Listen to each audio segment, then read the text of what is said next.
My name is Alice Morrison, and I'm 62 years old. 3 weeks ago, my son stole everything from me, my home, my inheritance, my dignity, and threw me out on the street like garbage. But what happened next? Well, that's when karma decided to pay him a visit with interest. You see, when my husband Harold died, he left behind $28 million and our beautiful Portland home. My son Brian immediately produced a will that gave him everything, kicked me out in the middle of a storm, and told me to find somewhere else to die. I spent weeks sleeping in my car, washing up in gas station bathrooms, and working at a diner just to survive. But here's the thing about greed. It makes people blind to the traps they're walking into. And Harold, my brilliant husband of 35 years, had set the perfect trap. Before I reveal how my son went from millionaire to beggar in just 3 weeks, please take a moment to like and subscribe, but only if you genuinely connect with this story. I'd love to know where you're watching from and what time it is there right now. The night that changed everything started with Harold's funeral. The rain hadn't stopped since we buried Harold at Riverside Cemetery in Portland. October in Oregon can be cruel like that, as if the sky itself was mourning my husband. Harold Morrison had been the CEO of Morrison Pharmaceuticals for 20 years, building it from a small startup into a company worth millions. But to me, he was simply the man who brought me coffee every morning for 35 years, who still left love notes in my lunch bag, who held my hand through chemotherapy 5 years ago when I fought breast cancer. At the funeral, while I was still trying to process that my rock, my everything was really gone, I noticed my son Brian whispering with his wife Jessica near the casket. They weren't crying. They weren't comforting other mourners. They were huddled together, Jessica's perfectly manicured nails tapping impatiently on her phone, while Brian kept glancing at his watch. "How long before we can read the will?" I heard Jessica hiss under her breath. "The mortgage on the beach house is due next week." My heart cracked a little more. Harold had been dead for exactly 3 days. The funeral director approached me with gentle eyes. "Mrs. Morrison, your husband left specific instructions. He wanted me to give you this." He handed me a small envelope with Harold's handwriting. "For my beloved Alice." Inside was a simple note. "I've taken care of everything for you, my love. Trust the process." I didn't understand what he meant then. How could I? I was drowning in grief while my only child was calculating his inheritance. Brian had changed so much since marrying Jessica 5 years ago. The sweet boy who used to bring me dandelions from the yard had become someone I barely recognized. Cold, calculating, always asking Harold for money. "Mom?" Brian appeared at my elbow, his face arranged in what he probably thought looked like sympathy. "We need to talk about Dad's estate. Jessica found some paperwork in his office." "Can't this wait?" I asked, clutching Harold's note. "We just buried him an hour ago." "Business doesn't wait, Mom. Dad would understand." He squeezed my shoulder, but there was no warmth in it. "Come by the house tomorrow, 10 o'clock. Bring any documents you have." As they walked away, I heard Jessica say, "Finally, do you know how much that house alone is worth?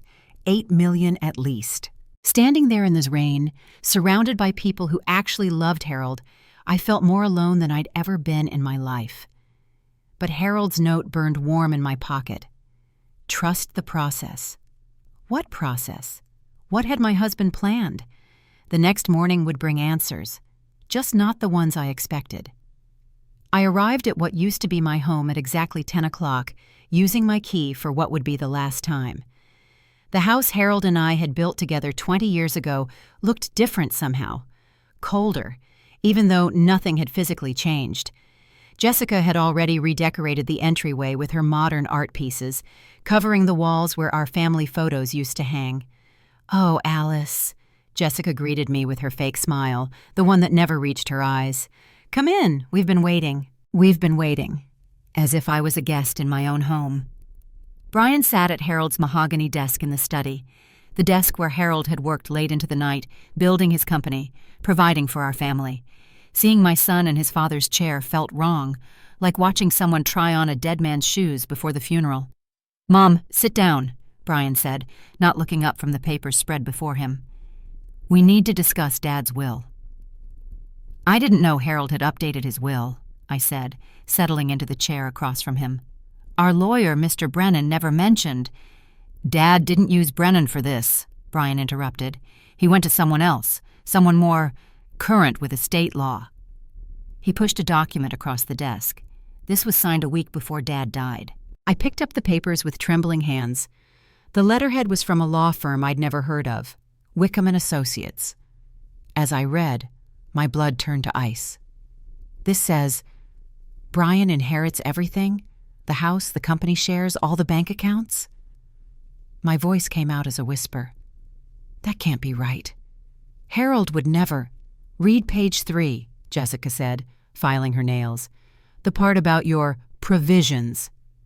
Page 3 stated that I would receive a monthly allowance of $500, contingent on not contesting this will or causing any disruption to the family harmony. $500. After 35 years of marriage, of supporting Harold through the lean years, of being his partner in everything. This isn't right, I said, my hands shaking. Harold's signature.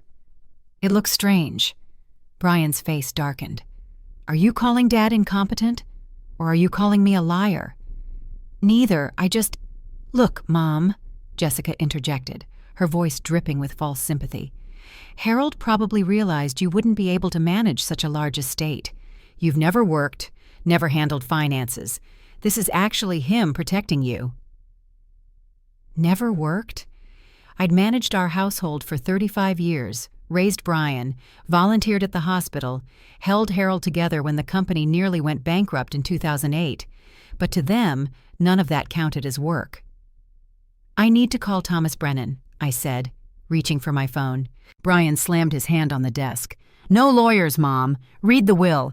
If you contest it, you get nothing, not even the $500 a month.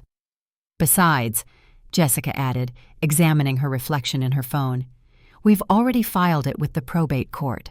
It's done. I stared at Harold's signature again. Something was definitely off about it. The way the H curved, the pressure of the pen. Harold had Parkinson's tremors in his last months. His signature should have been shaky. This was too smooth, too perfect.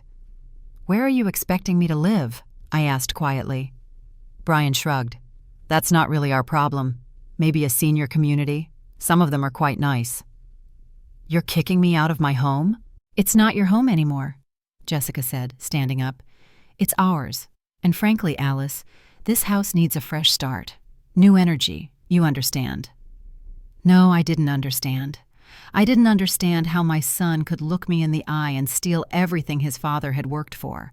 I didn't understand how he could sit there, in Harold's chair, and destroy my life with a shrug. You have 24 hours to pack your things, Brian said, already turning back to his papers. Take your clothes and personal items. Everything else stays.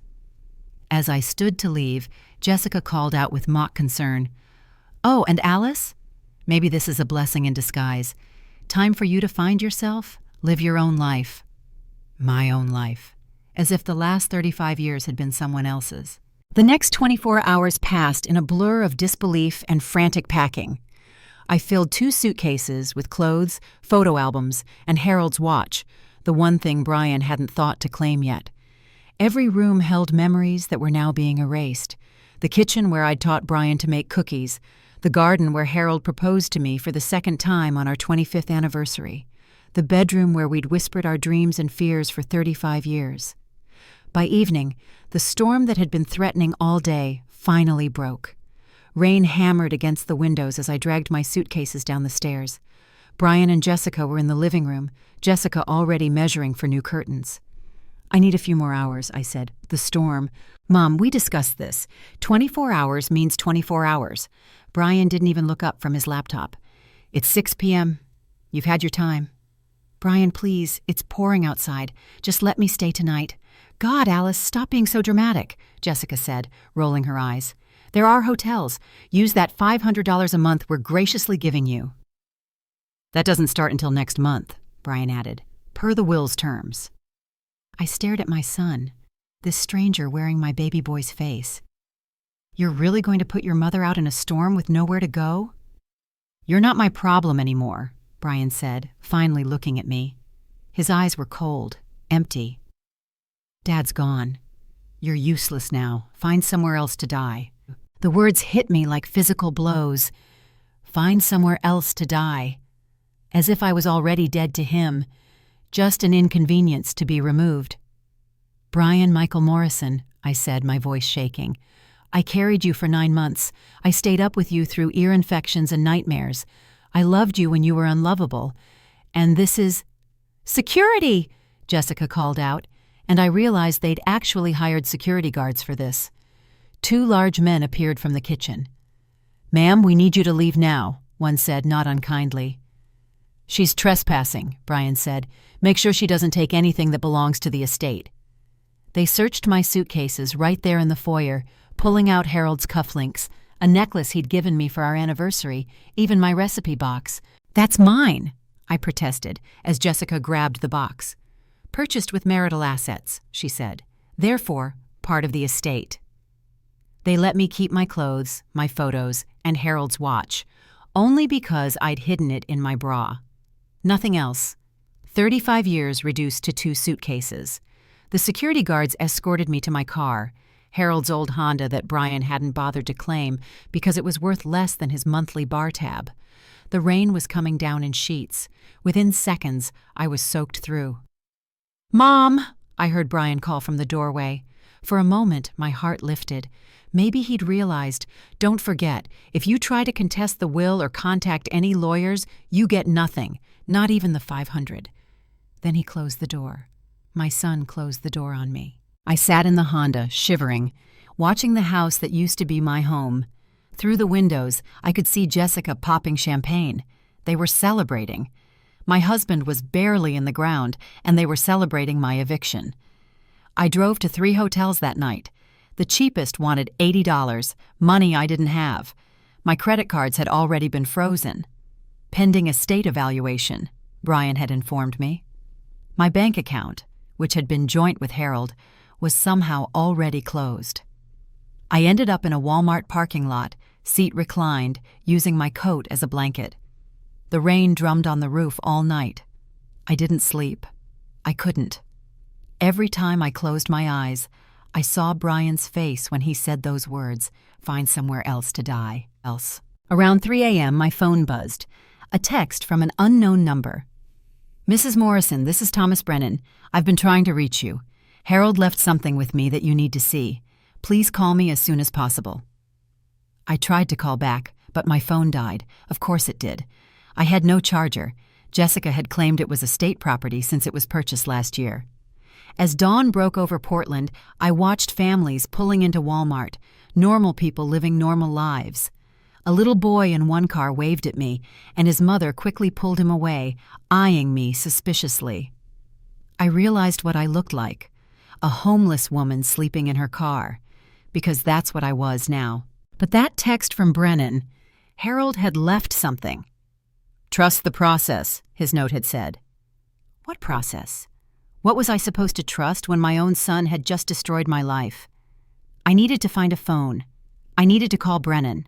But first, I needed to survive. I know many of you watching might be furious with Brian and Jessica right now. Honestly, reliving this still makes my hands shake. If you were in my situation, sleeping in a Walmart parking lot after your own child betrayed you, what would you have done? Please share in the comments. Your perspectives always amaze me. And if this story is touching your heart, please hit that like button and subscribe. Not for me, but for everyone out there who's been betrayed by family and thinks they're alone. They're not. We're not. Remember what I said about trusting the process? Well, justice has a funny way of showing up when you least expect it.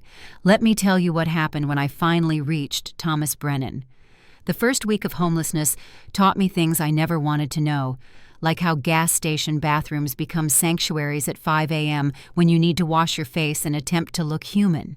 How you can make a $1 menu item last 3 hours at McDonald's if you eat slowly enough and the manager is kind. How invisible you become when you're old, female, and obviously struggling. I'd managed to charge my phone at a library and finally reached Thomas Brennan. He wanted to meet immediately, but I was too ashamed to let him see me like this.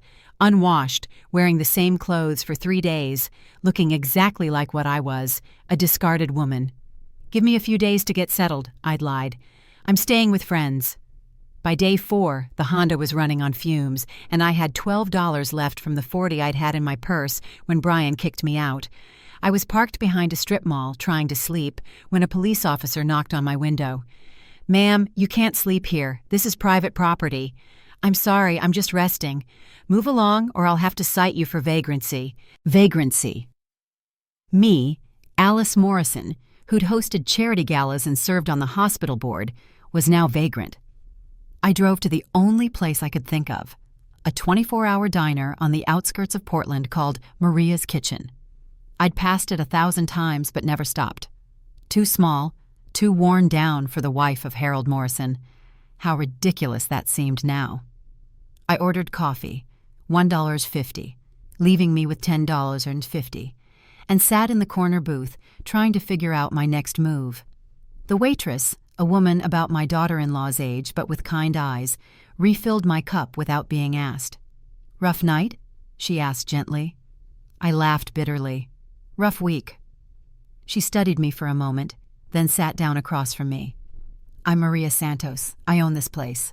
"Alice," I said, then stopped. Was I still Alice Morrison? Did I have any right to that name anymore? "Alice, I've seen that look before. My mother had it when my father threw her out. How long you been in your car?" The kindness in her voice broke something in me. 4 days. Maria nodded like this was perfectly normal. "You looking for work?" I haven't worked in 30 years. I don't have any skills. Can you carry plates, work a register, smile at customers even when you want to cry?" I nodded. "Then you got skills. I need help with the morning shift, 5 a.m. to noon, minimum wage plus tips. There's a small room above the kitchen, not fancy, but it's warm and dry. Interested?" I stared at her. "You don't even know me." "I know enough. You're not on drugs, you're not drunk, and you're trying to survive with dignity. That's more than most." She stood up. "Start tomorrow if you want. Room comes with the job." That night, I slept in a real bed for the first time since Harold died. The room was tiny, just a bed, a dresser, and a bathroom so small you could touch both walls at once. But it was mine, earned with my own labor, not begged for or stolen. The next morning, I put on the uniform Maria had left, a pink dress that had seen better days but was clean, and went to work. My feet ached by noon, my back screamed, but I'd made $37 in tips. $37 that Brian couldn't touch, that Jessica couldn't claim. 3 days into my new life, I was refilling ketchup bottles when I saw them on the news. Brian and Jessica standing in front of my house, their house now, announcing the Harold Morrison Memorial Fund. "My father would want his legacy to live on," Brian said into the cameras. "We're liquidating some assets to ensure his philanthropic work continues." Liquidating assets. I knew what that meant. They were selling Harold's collections, his rare books, his vintage watches, everything he'd carefully curated over the years. "You okay, honey?" Maria asked, finding me crying in the supply closet. "My son. He's selling everything. Everything that mattered to my husband." Maria hugged me, this woman I'd known for less than a week showing me more compassion than my own family. "Some people," she said, "they got a hole in their soul that no amount of money can fill. Your boy sounds like one of them." That night, I finally called Thomas Brennan back. "Mr. Brennan, I'm ready to meet." "Thank God, Mrs. Morrison. I've been worried sick. There are things about Harold's will, the real will, that you need to know." The real will. My heart stopped. "What do you mean, the real will?" "Harold came to me a month before he died. He knew something was wrong, Alice. He knew Brian was planning something. So he made preparations. Can you meet me tomorrow at the county courthouse? Bring any documentation you have about the will Brian showed you." After I hung up, I sat on my narrow bed, Harold's watch in my hands. "Trust the process," he'd written. Finally, I was beginning to understand. Thomas Brennan looked exactly as I remembered him, silver-haired, distinguished, with the kind of gravitas that came from 40 years of practicing law. but when he saw me in my waitress uniform, his professional composure cracked. "My God, Alice, what have they done to you?" We sat in a quiet corner of the courthouse cafe, and I told him everything. The will Brian had produced, the eviction, the threats about contesting it. With each detail, his face grew darker. "Alice, I need you to understand something," he said, pulling out a leather portfolio. "Harold came to me 6 weeks ago. He was very specific about his concerns. He'd noticed Brian asking strange questions about the estate, Jessica researching inheritance law on his computer. He knew something was coming. So the will Brian has, let me see it." I'd taken photos on my phone before they'd kicked me out. Brennan studied them, zooming in on the signature. "This is fascinating. Wickham and Associates. That firm was disbanded 2 years ago for ethics violations. Brian probably didn't know that when he forged the letterhead." "Forged?" "Alice, Harold's real will is in my safe. Properly witnessed, notarized, and filed with the state. But here's where it gets interesting." He pulled out a document. Harold included what we call a moral turpitude clause. Are you familiar with the term? I shook my head. It means that if Brian commits any act of moral failing against you, abuse, abandonment, theft, within 6 months of Harold's death, he forfeits everything. Every penny goes to you and Harold's chosen charities. My coffee cup rattled against the saucer. Harold knew Brian would do this? He suspected. Your husband was brilliant, Alice. He also installed security cameras throughout the house 3 months ago, hidden ones. They're motion activated and upload directly to a cloud server that only Harold and I had access to. So you have video of everything. Brian kicking you out in the storm, Jessica taking your belongings, the celebration after you left. All of it. I thought I'd feel vindicated, but instead, I just felt sad. Harold knew our son would betray me, and he didn't warn me? Thomas leaned forward. He wanted to, Alice. But his lawyer, a different one, who handled the corporate side, advised that if Brian knew about the cameras or the clause, he might wait until after the 6-month period. Harold wanted to protect you permanently, not just temporarily. So what now? Now we build our case. But Alice, I need you to know something else. Brian's been busy. He's already transferred most of the liquid assets to offshore accounts. He's put the house on the market. We need to move fast. But if the will is fake, that's the beautiful part. Brian filed it with probate court. That's fraud, criminal fraud. But we need more evidence. I've hired a private investigator. She's very good. As if on cue, a woman approached our table. Mid-40s, sharp-eyed, wearing a blazer that somehow made her blend into the courthouse crowd perfectly. "Mrs. Morrison, I'm Detective Sarah Chen, retired Portland PD, now working private. Mr. Brennan hired me to investigate your son's activities." "What have you found?" I asked. Sarah pulled out a tablet. "Your son took an online course 4 months ago called Digital Document Creation for Legal Professionals. He used Harold's credit card to pay for it. The course specifically covers signature replication." "That's circumstantial," Thomas said. "There's more. Jessica Morrison has been having an affair with someone named Derek Walsh. He's a tech specialist who runs a document forgery service on the dark web. They've been together for 2 years. 2 years.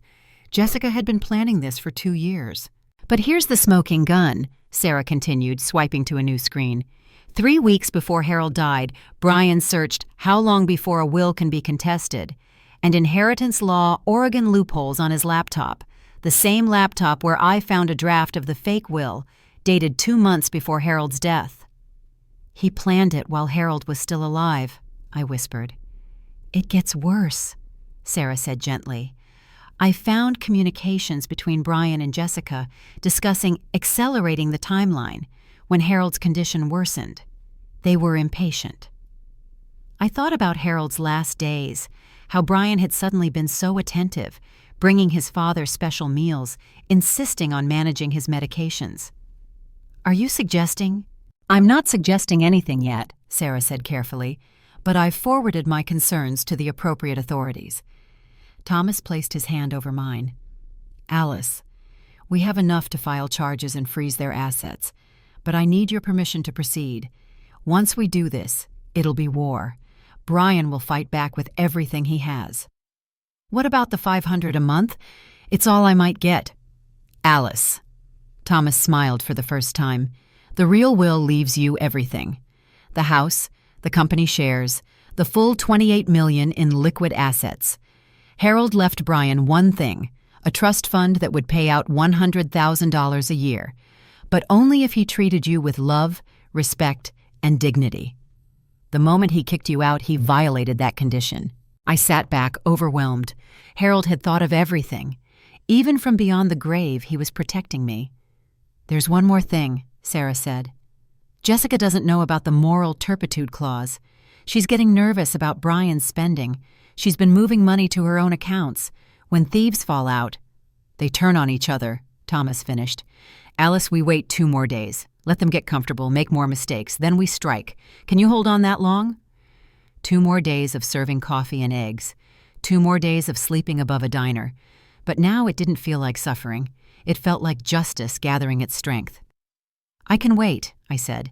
I've trusted the process this far. As I walked back to Maria's kitchen, I felt something I hadn't felt since Harold died. Hope. Brian thought he'd won everything. He had no idea he'd already lost it all. The next 2 days tested every ounce of patience I had. I served breakfast to contractors who mentioned working on the Morrison mansion, preparing it for sale. I smiled and poured coffee while they discussed the new owners, my son and his wife, who were apparently gutting Harold's library to build a home gym. Such a shame, one contractor said. All those first edition books, just thrown in boxes for donation. Rich people, no appreciation for culture. I managed to wait until I reached the walk-in freezer before I broke down crying. Harold's books, some dating back to the 1800s, each one carefully chosen, lovingly preserved. Gone.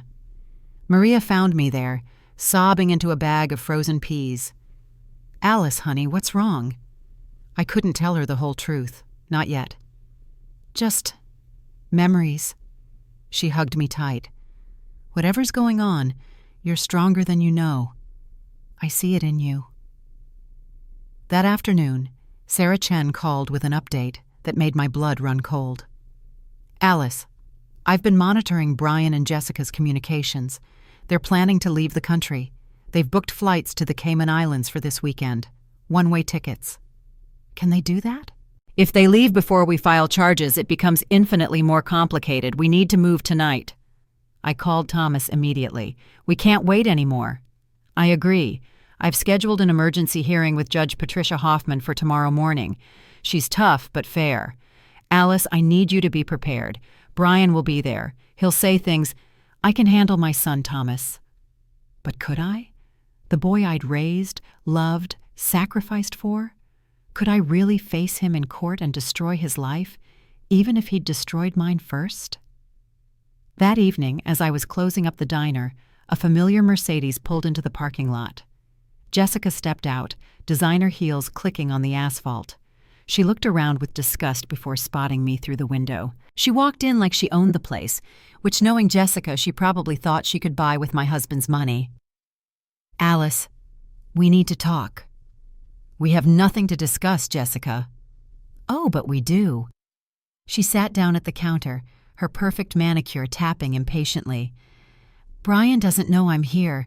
He's becoming unstable, paranoid. He keeps talking about cameras, about someone watching us. Good. Let him squirm. What do you want, Jessica? I want to make a deal. Brian's being reckless with the money. He's already blown through $2 million on cars, boats, nonsense. At this rate, there'll be nothing left.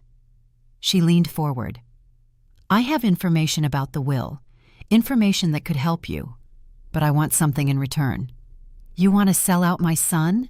Your son? She laughed, ugly and sharp. Your son is planning to divorce me once we get to the Caymans. I heard him on the phone with his lawyer. Apparently I'm too expensive to keep around. Her voice turned bitter. 2 years I planned this with him. 2 years of pretending to love him, and he's discarding me like trash. The irony wasn't lost on me. Like he discarded me? Exactly. She pulled out her phone. I recorded him. talking about the forgery, about Derek helping with the documents, about the plan to get you out of the house, everything. Why should I trust you? Because we both want the same thing now, to see Brian pay. She showed me her phone screen, multiple audio files dated over the last month. 10 million, that's my price. 10 million, and I testify against him. I don't have 10 million. Your husband stole everything, remember? But you will, once the real will is executed. She smiled, cold and calculating. Oh, yes, I know about the real will. Brian's not the only one who snooped through Harold's office. I saw the letter from Brennan, scheduling an appointment about estate protection. I'm not stupid, Alice. Before I could respond, my phone rang. Thomas. Alice, get out of there. Now. Brian just called me, ranting about cameras and conspiracies. He's heading to the diner. He knows you work there. I looked at Jessica. Your husband is on his way here. Her face went white. He can't know I'm here. If he finds out I've been talking to you... The door burst open. Brian stood there, wild-eyed, his usually perfect hair disheveled. He looked between Jessica and me, understanding dawning on his face. You lying bitch, he snarled at Jessica. You're selling me out? Brian, Shut up. He turned to me, his face contorted with rage. And you couldn't just disappear, could you? Couldn't just accept your fate? You had to fight back. You're my son, I said quietly. I would have given you anything. All you had to do was ask. Ask? He laughed bitterly. Ask for what was rightfully mine. Dad's money should have been mine from the start. I'm his blood, his legacy. You? You're just some woman he married. Some woman he married. 35 years reduced to nothing. Maria emerged from the kitchen, cell phone in hand. Police are on their way. You need to leave. Now. Brian stepped toward me, fists clenched. You called the cops? No, Jessica said, standing. I did. Right before I came here. I told them about the forged will, about Derek, about everything. She looked at me. I don't need your 10 million, Alice. I already transferred 15 million to my own accounts. Consider my testimony a gift. Brian lunged at Jessica, but Maria stepped between them with a baseball bat she kept behind the counter. Not in my diner. Sirens wailed in the distance, getting closer. Brian looked around wildly, realizing he was trapped. This isn't over, Mom. I'll fight this. I'll tell everyone how you manipulated Dad, how you turned him against me. No, Brian, I said, finding my voice. It's over. Your father knew what you were. He planned for it. Every cruel word, every heartless action, he knew it was coming. The police cars pulled up, lights flashing. Detective Sarah Chen stepped out, accompanied by 2 uniformed officers. She'd been waiting, watching. Brian Morrison, you're under arrest for fraud, forgery, and elder abuse. As they cuffed my son, he looked at me one last time. I hope you're happy, Mom. You've destroyed your own son. No, Brian. You destroyed yourself. I just survived it. They led him away, Jessica following in another police car. The diner fell silent except for the hum of the coffee machine.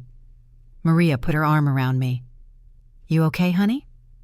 I will be, I said, and for the first time since Harold died, I believed it. Thomas called as the police cars disappeared. Alice, Judge Hoffman has moved our hearing to tonight. Emergency session. Can you be at the courthouse in an hour? 1 hour until justice. 1 hour until Harold's final gift would be revealed. I'll be there. As I changed out of my uniform, I caught my reflection in the mirror. I looked older, certainly. Tired, definitely. But there was something else there now. Strength. The kind that only comes from surviving betrayal and choosing to keep going. Harold had known this would happen. He'd prepared for it. But more than that, he'd believed I was strong enough to endure it. Trust the process, he'd written. I had. And now, finally, the process was about to trust me back. Can you believe Jessica turned on Brian like that? I guess there really is no honor among thieves.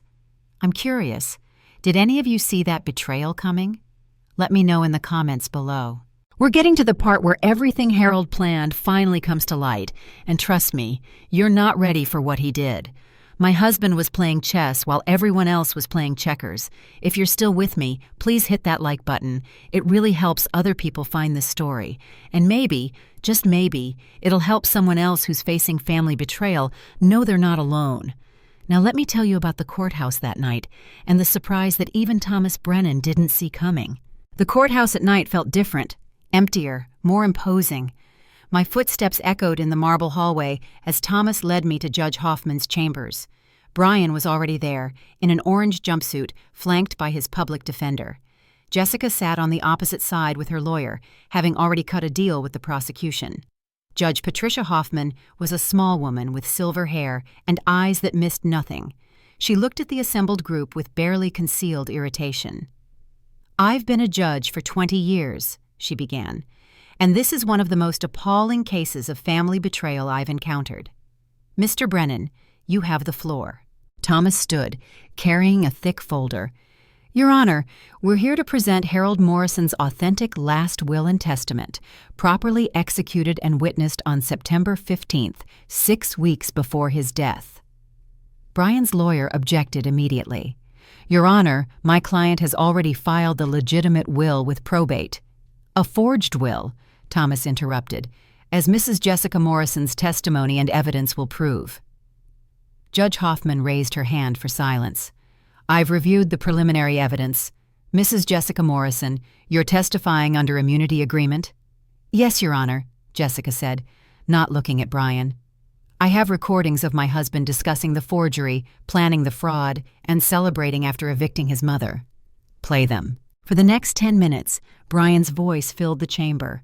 Every cruel word, every calculated plan, every moment of his betrayal played out in his own words.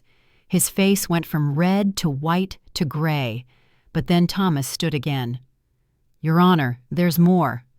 Mr. Morrison included a video message to be played in the event this clause was triggered." A screen was wheeled in.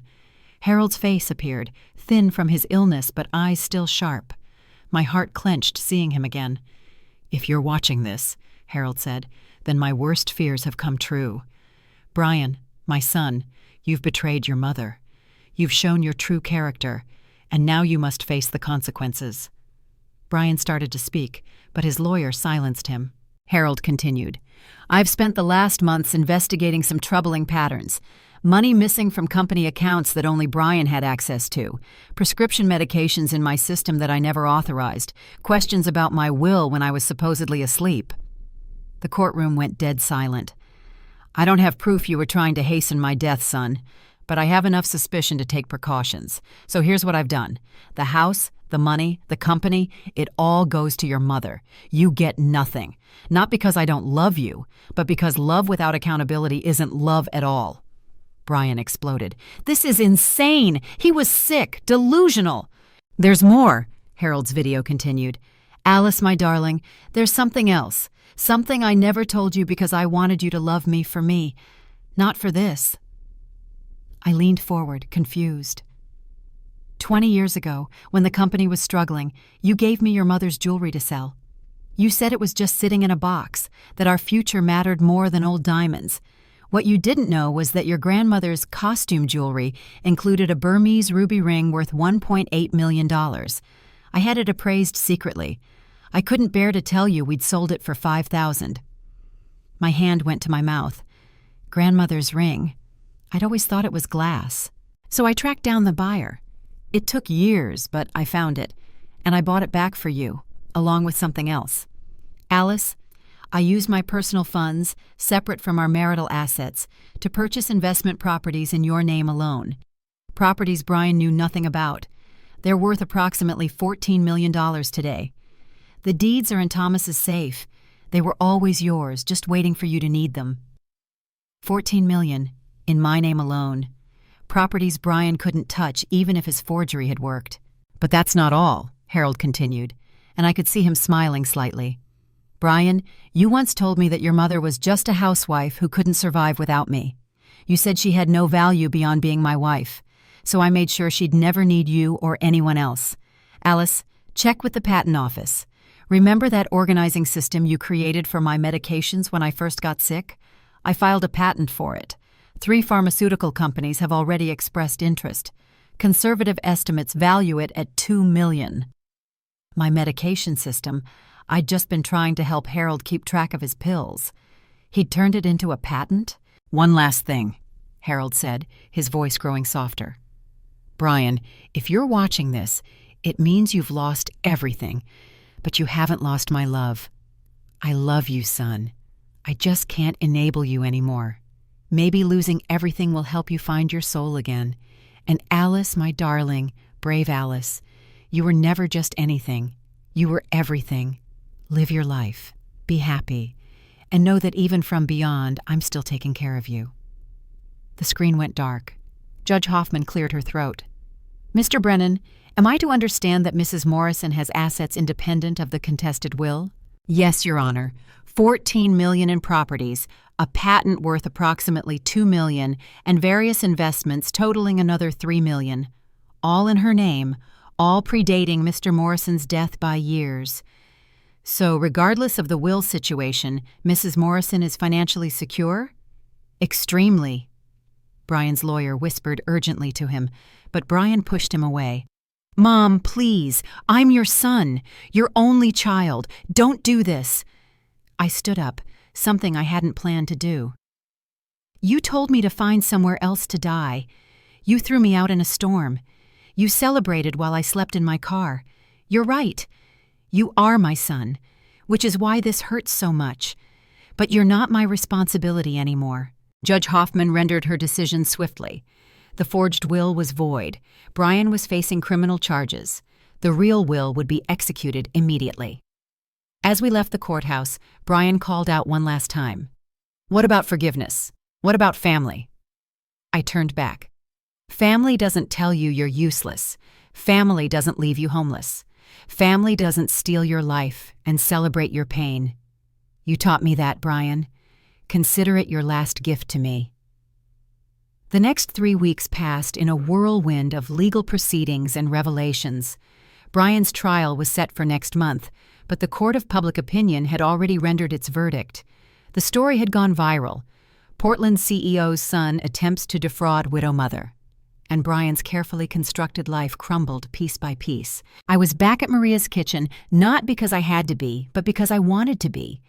These people had shown me kindness when I had nothing. I couldn't just abandon them now that I had everything.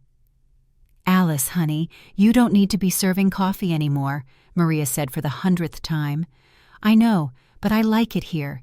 You gave me dignity when my own son tried to take it away. The bell above the door chimed, and Sarah Chen walked in with a grim expression. Alice, you need to see this. She handed me her tablet. The headline read, Morrison heir attempts suicide in county jail. My hands shook. Despite everything, he was still my son. He's okay, Sarah said quickly. Guards found him in time. But Alice, there's more. Jessica's been talking. She says Brian was slowly poisoning Harold with his heart medication. Double doses to speed up his heart failure. I sank into a booth. Harold had suspected, but knowing was different. She has proof? Text messages. Brian asking her to research drug interactions. Purchase records for medications Harold wasn't prescribed. It's enough for attempted murder charges. My son hadn't just betrayed me. He'd killed his father. There's something else, Sarah continued. Jessica's pregnant. 3 months. She says it's not Brian's. Of course it wasn't. Nothing about their marriage had been real. That afternoon, I went to see Brian in the hospital ward of the jail. He looked smaller somehow, deflated. The arrogant man who'd thrown me out was gone, replaced by someone I didn't recognize. Come to gloat? He asked, not meeting my eyes. No, I came to understand. Understand what? How you raised a monster? You're not a monster, Brian. You're broken. There's a difference. He finally looked at me, and for a moment, I saw my little boy again, scared, lost, angry at the world. When did I lose you? I asked. When did money become more important than everything else? When I realized love doesn't pay bills. When I watched Dad work himself to death for what? So you could give it all away to charity? So you could play Lady Bountiful with money I deserved? Is that what you thought we were doing? I know that's what you were doing. I saw the donation receipts. Millions to hospitals, to schools, to everyone but your own son.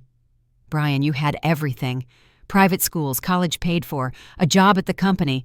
A job I had to earn. Do you know how humiliating it was, having to prove myself when I should have been handed the keys? There it was, entitlement so deep he couldn't see past it. Your father wanted you to earn it because he wanted you to value it. Well, congratulations. I learned to value money above everything else. Happy? No, I said quietly. I'm heartbroken. Save it for someone who cares. I stood to leave, then turned back. Brian, I'm going to do something your father would probably disagree with. I'm going to put $1 million in a trust for you. It'll be available when you get out, but only for education, therapy, or starting a legitimate business. No lump sums, no luxury purchases. Just a chance to rebuild. His eyes widened. Why? Because I'm your mother. That doesn't stop just because you stopped being my son. As I left, I heard him crying. Maybe it was manipulation. Maybe it was genuine. I'd probably never know. The next day, Jessica was officially charged as an accomplice to murder. Her lawyer contacted me trying to make another deal.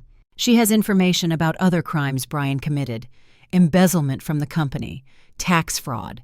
She'll trade it all for a reduced sentence. No deals, I told Thomas.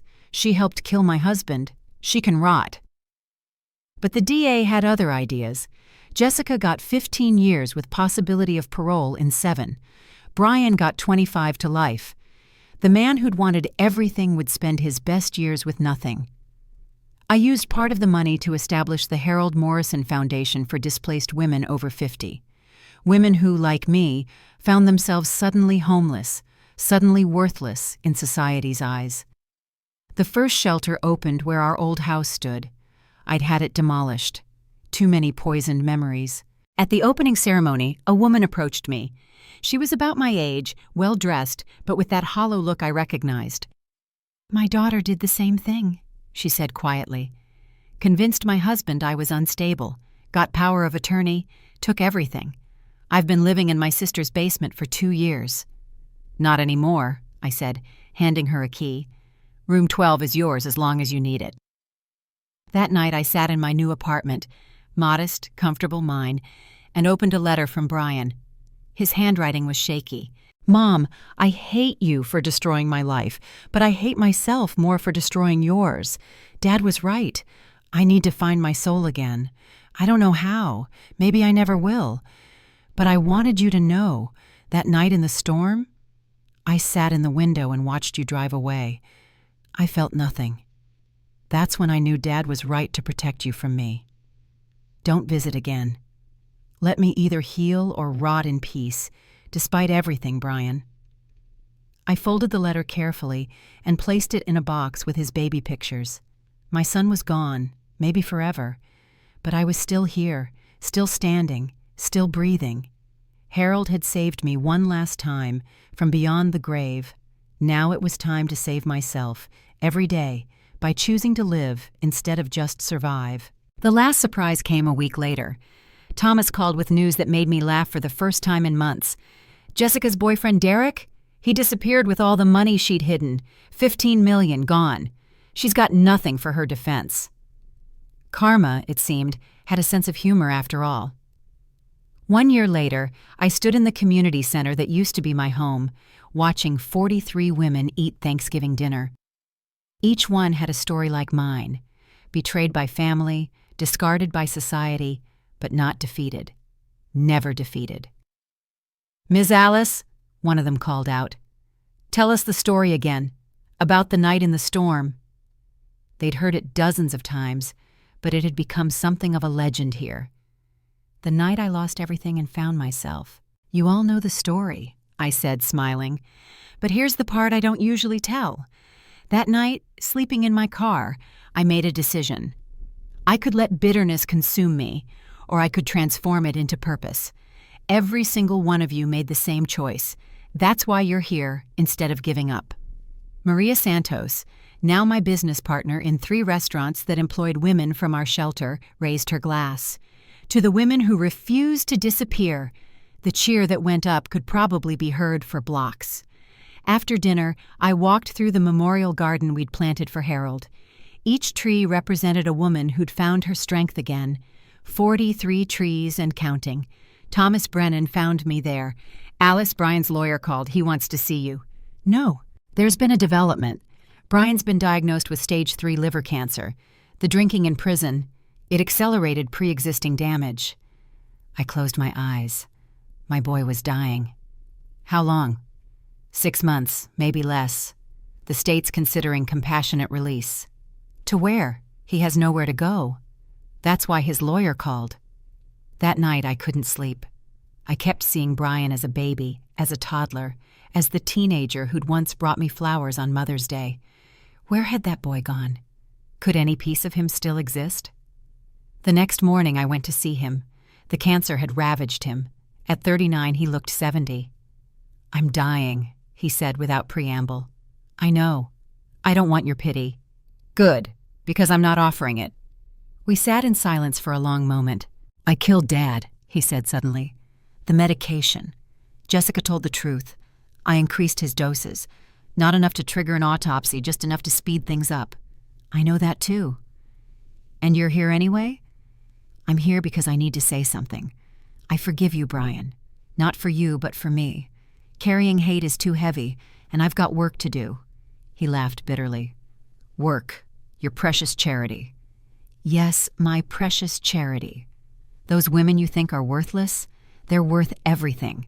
They're surviving what you did to me, and worse." "I'm not sorry," he said, but his voice cracked. "Yes, you are. You're sorry you got caught.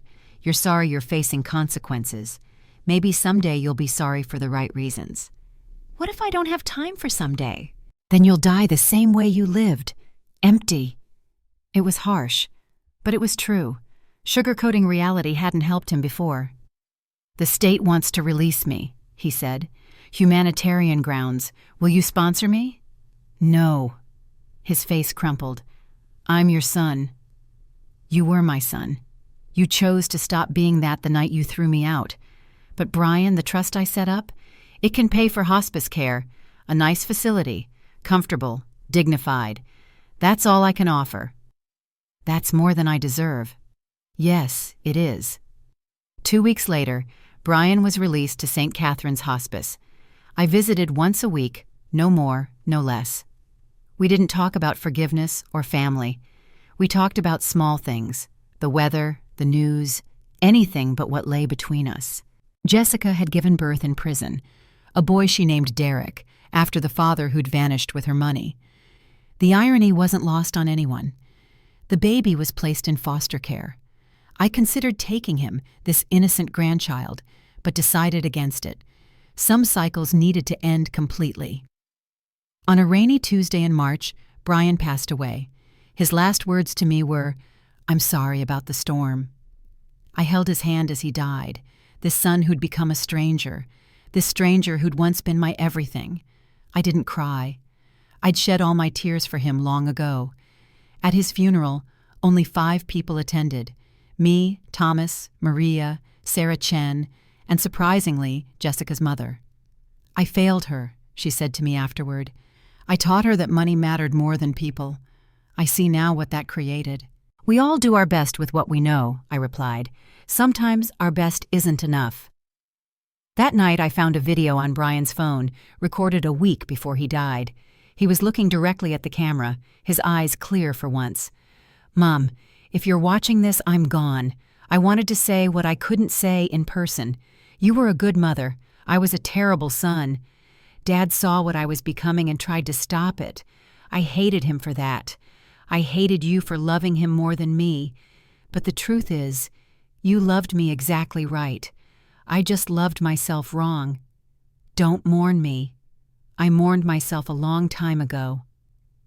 Now I cried, not for the man he'd become, but for the boy he'd been, the man he could have been if greed hadn't poisoned his soul. 6 months after Brian's death, I received a call from Jessica. She was getting out on parole. "I have nowhere to go," she said. "And?" "And I was hoping, the shelter." "The shelter is for women who've been betrayed, not women who did the betraying." I was both. She wasn't wrong. Brian had planned to discard her too. "There's a halfway house on Burnside. They help ex-convicts restart. I'll pay for your first month. After that, you're on your own." "That's generous." "No, it's closure. Don't contact me again." The last I heard, Jessica was working at a grocery store, living in a small apartment, raising her son alone. Sometimes justice looks different than we expect. As for me, I wake up every morning in my modest apartment, go to work at the shelter, have dinner with Maria and the other women who've become my real family. I'm not rich in the way Brian wanted to be, but I'm wealthy in ways he never understood. Harold's final message to me sits framed on my dresser. "Trust the process." I did. And the process led me home, not to a house, but to myself. Love doesn't mean accepting abuse. Family doesn't mean enabling destruction. And sometimes, the greatest act of love is letting someone face the consequences of their choices. That's the lesson Harold knew I'd need to learn. That's the gift he gave me from beyond the grave. Not just money or property, but the strength to save myself. And that strength, no one can ever take that away. If you've made it this far with me, thank you. Thank you for witnessing my story, for not judging me for the choices I made. If you or someone you know is facing family betrayal, please remember, you deserve respect, you deserve dignity, and you deserve to be valued for more than what you can provide. Like and subscribe if this story touched your heart. Share it with someone who needs to hear that survival is possible, that rebuilding is possible, that choosing yourself isn't selfish, it's necessary. Remember, trust the process, even when the process hurts, especially when it hurts.